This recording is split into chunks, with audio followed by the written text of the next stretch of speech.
3월 31일 아침 말씀 묵상을 시작합니다. 오늘 우리에게 주시는 하나님의 말씀은 민수기 7장 10절로 89절까지의 말씀입니다. 민수기 7장 10절로 89절입니다. 제단에 기름을 부어 거룩하게 하던 날, 지도자들은 제단 봉헌 제물을 가져와서 제단 앞에 바쳤다. 주님께서 모세에게 말씀하셨다. 하루에 지도자 한 사람씩 제단 봉헌 제물을 가지고 오게 하여라. 첫째 날 제물을 바친 사람은 유다 지파 소속 암미나답의 아들 나손이다. 그가 바친 제물은 성소의 세겔로 130세겔 나가는 은 쟁반 하나와 70세겔 나가는 은 대접 하나이다. 그 두 그릇에는 기름으로 반죽한 고운 밀가루 곡식 제물을 가득 담았다. 10세겔 나가는 금잔에는 향을 가득 담았다. 수송아지 한 마리와 순양 한 마리와 1년 된 새끼 순양 한 마리는 번제물로 바치고 순염소 한 마리는 속죄 제물로 바쳤다. 화목 제물로는 황소 2마리와 순양 5마리와 순염소 5마리와 1년 된 새끼 순양 5마리를 바쳤다. 이것이 암미나답의 아들 나손이 바친 제물이다. 84절입니다. 제단에 기름을 부어서 제단을 거룩하게 하던 날, 이스라엘 지도자들이 바친 제단 봉헌 제물은 모두 은 쟁반이 12, 은 대접이 12, 금잔이 12이다. 은 쟁반 하나의 무게가 130세겔이고 은 대접 하나의 무게가 70세겔이므로 그릇의 은은 성전 세겔로 모두 2400세겔이다. 향을 가득 담은 금잔은 모두 12인데 금잔 하나가 성소의 세겔로 10세겔씩 나가는 것이므로 금잔은 모두 120세겔이다. 번제물로 바친 짐승은 수송아지가 12마리, 순양이 12마리, 1년 된 순양이 12마리이다. 이 밖에도 곡식 제물이 있다. 순염소 12마리는 속죄 제물로 바친 것이다. 화목 제물로 바친 짐승은 황소가 24마리, 순양이 60마리, 순염소가 60마리, 1년 된 순양이 60마리이다.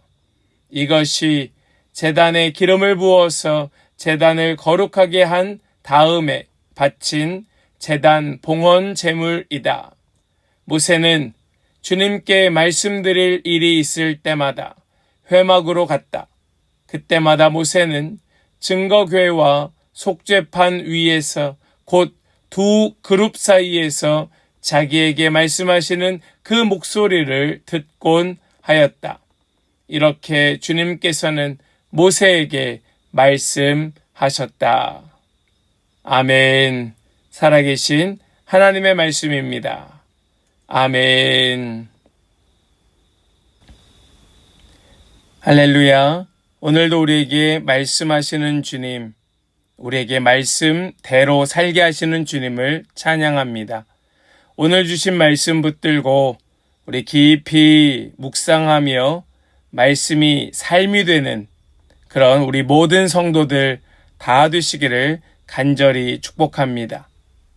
오늘 우리가 함께 읽은 이 본문의 말씀은 무려 80절의 긴 말씀입니다.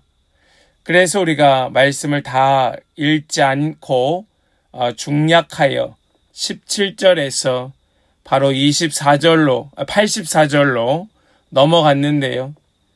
이렇게 중간에 건너뛴 그런 이유가 있습니다. 물론 너무 길어서 그런 이유였지만 오늘 말씀은 동일한 말씀이 반복되고 있습니다.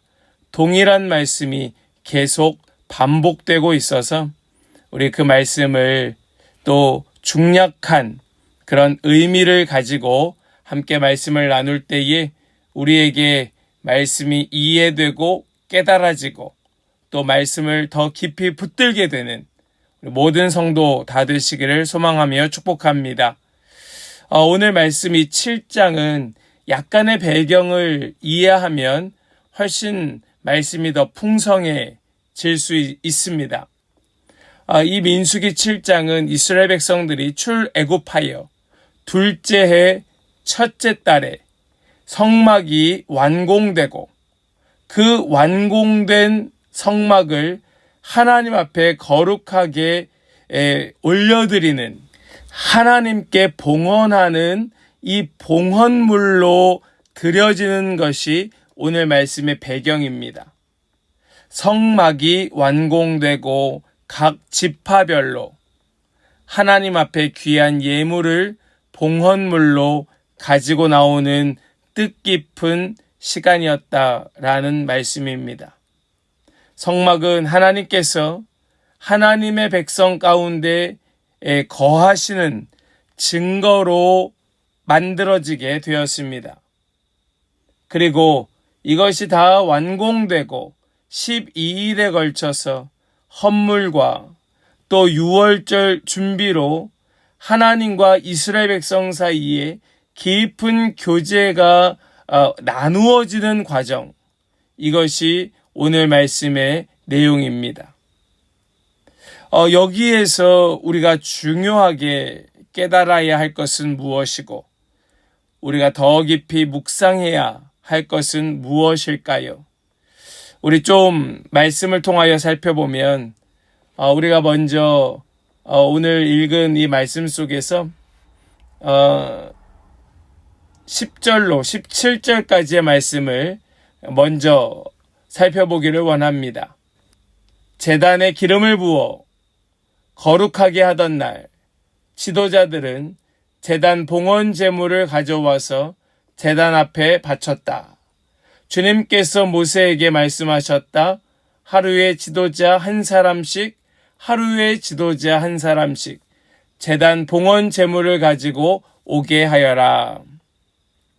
여기 먼저 10절과 11절 말씀을 보시면 제단에 기름을 부어 거룩하게 하던 날, 즉 완공하여 하나님 앞에 봉헌하던 날, 지도자들은 봉헌 제물을 각 지파별로 하루에 한 사람씩 가져나와 주님께 드리게 됩니다. 그런데요, 이렇게 주님 앞에 봉헌 제물을 드릴 때 14절로 17절입니다. 어떤 제물을 드렸는가? 10세겔 나가는 금잔에는 향을 가득 담았다. 수송아지 한 마리와 순양 한 마리와 1년 된 새끼 순양 한 마리는 번제물로 바치고 순염소 한 마리는 속죄 제물로 바쳤다. 화목 제물로는 황소 2마리와 순양 5마리와 순염소 5마리와 1년 된 새끼 순양 5마리를 바쳤다. 이것이 암미나답의 아들 나손이 바친 제물이다. 아멘. 하나님께서 지금 모세에게 무엇을 명령하고 계시는가 하면 성막이 완공되고 각 지파별로 제물을 가지고 봉헌하도록 말씀하시는데 우리가 다 말씀을 읽지 못하였지만 지금 이 유다 지파로부터 시작하여 12지파가 매일매일 그 봉헌 제물을 가지고 오는 장면이 나오게 되죠. 그런데 이 말씀을 보면 12일에 걸쳐 그 12지파가 동일한 봉헌 제물을 바치고 있는 것을 보게 됩니다. 동일한 헌물을 드렸다는 겁니다. 각 지파별로 은쟁반, 또 은대접, 또 번제물, 속죄제물, 화목제물 다 동일하게 드리게 됩니다. 여러분, 우리가 먼저 이 말씀을 좀 유념해서 보아야 합니다. 우리가 얼마 전 민수기 말씀을 시작하면서 각 지파별로 군인으로 착출할 수 있는 그 인원을 헤아리게 되었지요. 20세에서 50세까지 각 지파별로 그 인원을 다 뽑았을 때에 전체 인원은 약 60만 명 정도가 되었고, 그 지파별로의 수는 어떤 지파는 더 많았고 어떤 지파는 그 수가 적었습니다. 특별히 유다 지파는 그 수가 가장 많은 지파였는데, 그 수가 가장 많았던 유다 지파도 동일한 봉헌물로, 그 수가 적었던 다른 지파도 동일한 봉헌물을 드리게 됩니다. 그 지파가 강하다고 하여 더 많은 어떤 할당량을 받은 것이 아니고, 그 수가 적다고 하여 적은 양을 할당량으로 받은 것이 아니었다는 겁니다. 우리가 생각할 때 불공평해 보입니까? 이것이 그들에게 굉장히 옳지 못한 요구처럼 보입니까? 그렇지 않다는 겁니다. 지금 이 각 지파별로 동일하게 같은 분량의 그런 봉헌 제물을 바쳤다는 것은 굉장히 중요한 의미가 있습니다. 무슨 의미인가? 여기에 어떤 의미가 있는가? 그것은 우리가 먼저 생각해야 되는 것은 그 수의 많고 적음, 힘이 강하고 약함에 관계없이 하나님께서는 그 모든 각각의 지파와 그 각각의 모든 사람들을 동일한 눈으로 보시겠다는 의미인 것입니다.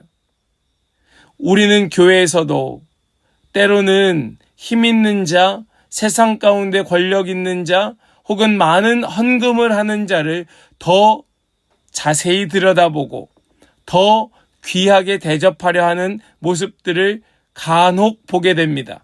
그런 소문들을 듣게 되죠. 감사하게도 그런 모습 우리 교회에서는 찾아볼 수 없지만 우리는 그런 이야기들을 듣곤 합니다.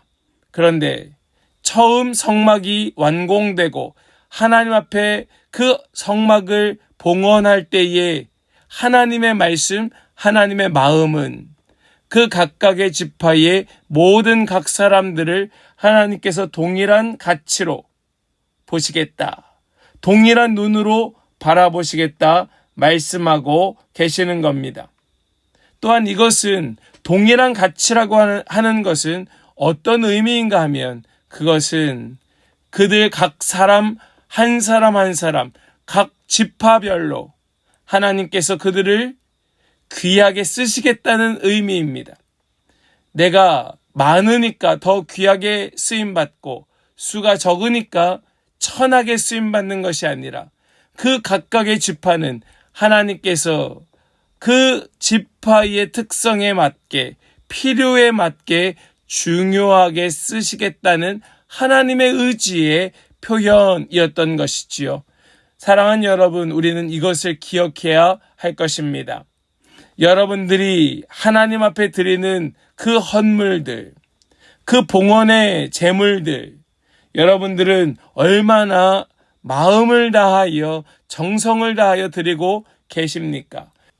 우리를 바라보시는 하나님의 마음과 하나님의 눈길은 우리를 동일한 가치로 바라보시며 우리를 동일한 중요한 역할로 보고 계신다고 하는 이 사실을 우리는 오늘 말씀을 통하여 깨닫고 기억해야 할 것입니다. 또한 오늘 말씀의 뒷부분이죠. 84절로 88절의 말씀을 함께 보겠습니다. 84절입니다. 제단에 기름을 부어서 제단을 거룩하게 하던 날 이스라엘 지도자들이 바친 제단 봉헌 제물은 모두 은 쟁반이 12, 은 대접이 12, 금잔이 12이다. 은 쟁반 하나의 무게가 130세겔이고 은 대접 하나의 무게가 70세겔이므로 그릇의 은은 성전 세겔로 모두 2400세겔이다. 향을 가득 담은 금잔은 모두 12인데 금잔 하나가 성소의 세겔로 10세겔씩 나가는 것이므로 금잔은 모두 120세겔이다. 번제물로 바친 짐승은 수송아지가 12마리, 순양이 12마리, 1년 된 순양이 12마리이다. 이 밖에도 곡식제물이 있다. 순염소 12마리는 속죄제물로 바친 것이다. 화목제물로 바친 짐승은 황소가 24마리, 순양이 60마리, 순염소가 60마리, 1년 된 순양이 60마리이다. 이것이 제단에 기름을 부어서 제단을 거룩하게 한 다음에 바친 제단 봉헌 제물이다. 아멘. 우리는 앞에서 그 12지파가 매일매일 하나님 앞에 동일한 헌물을 드린 그 의미에 대하여, 그 가치에 대하여 함께 나누었는데, 이제 84절로 88절까지의 이 말씀 속에서 헌물의 목록과 총계가 상세하게 기록되어 있지요. 각 지파별로 동일한 헌물을 드렸다면 이것을 굳이 다시 그 총계를 정리하는 것이 무슨 의미일까? 어떤 뜻일까? 우리는 생각해 보게 될 것인데요. 여기에 중요한 의미가 있습니다. 그것은 무엇인가 하면 이것은 바로 하나님께서 그들의 헌물, 각각의 지파별로 드린 그런 동일한 헌물에 대하여 하나님께서 상세하게 기억하고 계시겠다는 말씀입니다. 하나님 기억하신다는 거예요. 하나님께서 이것을 기억하고 계시겠다는 겁니다. 사랑하는 여러분, 우리의 헌신의 원리는 여기에 있습니다. 우리의 헌신이 작든 크든 우리 이 한 사람 한 사람의 드려진 그 헌신을 하나님께서는 그 모든 헌신의 총합을 기억하고 계셨다가 하나님께서는 그들의 그 헌신을 통하여서 더 풍성한 은혜로, 더 넘치는 은혜로 갚아 주시겠다고 하는 하나님의 의지와 사랑이 바로 여기에 담겨 있는 것입니다. 사랑하는 여러분, 하나님께 드린 것이 별것 아닌 것처럼 여겨지십니까? 하나님께 드린 것이 보잘것없다 생각되십니까? 하나님께서는 그 모든 각각의 헌물들을 함께 기억하고 또 그것을 유념히 보고 계시다가 그 자원하는 마음과 그 헌신을 하나님께서는 기뻐 받으시고 그것을 필요할 때 넘치는 은혜로 풍성하게 채워주시는 바로 우리 하나님이심을 기억하시기를 간절히 축복합니다.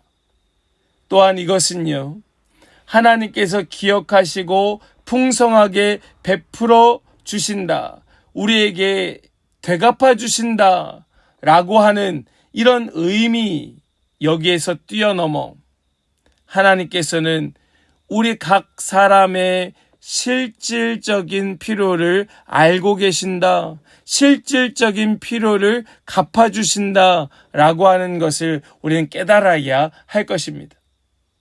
무슨 말씀인고 하니 우리 어제 본문에서 나왔던 이 민수기 7장의 1절로 9절까지의 말씀 속에서 보면 이 레위의 가문들, 레위의 각각의 가문들, 그들은 자신들의 필요에 따라 어떤 가문은 그 헌신으로 드린 수레와 소, 이것을 어떤 자손에게는 더 많은 수레로, 어떤 자손에게는 그것을 어깨에 메고 가는 임무였기 때문에 그런 수레와 소가 주어지지 않기도 하는 이러한 모습들, 실질적으로 필요한 자에게 필요한 분량을 아주 공평하게 주시는 그런 하나님의 모습을 우리는 어제 말씀 속에 보았는데, 하나님께서 우리의 헌신을 기억하셨다가 필요한 대로 필요한 것만큼 충만하게 풍성하게 채워주시는 실질적인 필요를 채우시는 하나님이심을 우리로 기억하게 하는 말씀이 바로 여기에 나타나고 있다는 것입니다. 어떻게 알 수 있습니까? 어떻게 확인할 수 있습니까? 우리 마지막 말씀을 보시겠습니다. 모세는 주님께 말씀드릴 일이 있을 때마다 회막으로 갔다. 그때마다 모세는 증거궤와 속죄판 위에서 곧 두 그룹 사이에서 자기에게 말씀하시는 그 목소리를 듣곤 하였다. 이렇게 주님께서는 모세에게 말씀하셨다. 아멘. 어떻게 할 수 있습니까? 우리와 말씀하시는 하나님을 통하여 알 수 있는 겁니다. 우리 주님께서는 침묵하시는 분이 아닙니다. 일방적으로 명령하시는 분이 아니십니다. 우리 주님은 우리와 대화하시는 분이십니다. 우리와 말씀을 나누시는 분이십니다. 어디에서요? 바로 그 지성소, 증거판, 증거궤, 법궤지요.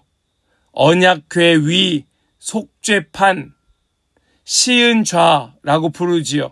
속죄소, 속죄판 위에서 두 그룹, 그 천사, 두 그룹 날개 사이에서 말씀하시는 주님과 함께 대화하는 겁니다. 사랑하는 여러분, 우리 주님께서는 지금도 그곳으로 부르고 계십니다. 우리가 나아가야 할 곳, 우리가 예수 그리스도의 보혈을 의지하여 담대하게 나아가야 할 곳은 어디입니까? 바로 여기입니다. 증거궤 위, 속죄판 그 사이에서 우리와 대화하시는 하나님께로 오늘도 나아가야 하는 것입니다. 그곳에서 대화하여 우리는 그곳에서 주님을 만나는 겁니다. 거기에서 우리의 헌신을 기억하시고 우리의 필요를 채우시는, 그렇게 우리와 교제하시는 하나님을 만나게 되는 것입니다. 우리의 각 사람의 헌물로, 우리의 동일한 헌신으로 하나님께서는 공동체를 하나 되게 하셨고, 또 더 깊은 하나님과의 교제로 나아가게 하여 주셨던 그 하나님의 사랑과 만나는 것입니다. 하나님께 드리는 헌신에는 차별이 없습니다. 모든 성도의 헌신은 하나님 앞에 동등한 가치와 동일한 중요성을 가지고 있는 겁니다. 비록 교회 안에서 각 성도의 은사가 다르고 역할이 다르다 할지라도 우리 모두는 그리스도 안에서 하나로 온전히 연합하는 것입니다. 하나된 교회, 하나의 몸으로 세워져 가게 되는 것입니다. 여러분은 어떤 마음으로, 어떤 방식으로 하나님께 헌신하고 계십니까? 우리의 받은 은사, 우리의 받은 그런 직분, 우리의 역할이 다르다 할지라도 우리의 마음, 우리의 방식으로 드리는 그 헌신이 바로 이 공동체를 하나 되게 하고 연합하게 하고 더 굳건하게 세워가게 되는 줄로 믿습니다. 오늘 이 하루, 오늘 이 말씀을 통하여 우리 다시 한번 묵상하기를 소망합니다. 그 각 지파별로 동일한 헌물을 요구하셨던 하나님의 마음과 그 뜻, 그리고 그들을 다 일일이 하나하나 기억하고 계셨던 하나님의 그 깊은 사랑, 우리에게 베풀어 주시는 풍성한 은혜를 기억하면서 오늘도 주님과 깊은 교제로 나아가 주님과 함께 승리하는 복된 날 모든 성도들 다 되시기를 주님의 이름으로 간절히 축복합니다. 아멘. 기도합니다. 하나님 감사합니다. 오늘 말씀을 통하여 우리 주님의 마음을 더 깊이 이해하고 깨닫게 하여 주심을 감사합니다. 오늘 이 말씀이 단순한 역사적 사실 그 이상의 의미를 지니고 있다는 이 사실을 깨닫고 하나님 앞에 기쁨으로 감사로 헌신하는 우리 모든 성도들 되게 하여 주시옵시고 우리의 헌신이 더 공동체를 하나 되게 하고 더 굳게 세워가는 하나님의 놀라운 은혜의 역사임을 우리가 잊지 아니하고 주님 오시는 그날까지 우리가 이 몸된 교회를 정말 아름답게 세워가며 우리가 살아가고 있는 이 세상을 하나님의 나라로 변화시켜 나아가는 우리 모든 성도들 되게 하여 주시옵소서. 믿고 감사드리며 우리 주 예수 그리스도의 거룩하신 이름으로 기도하옵나이다. 아멘.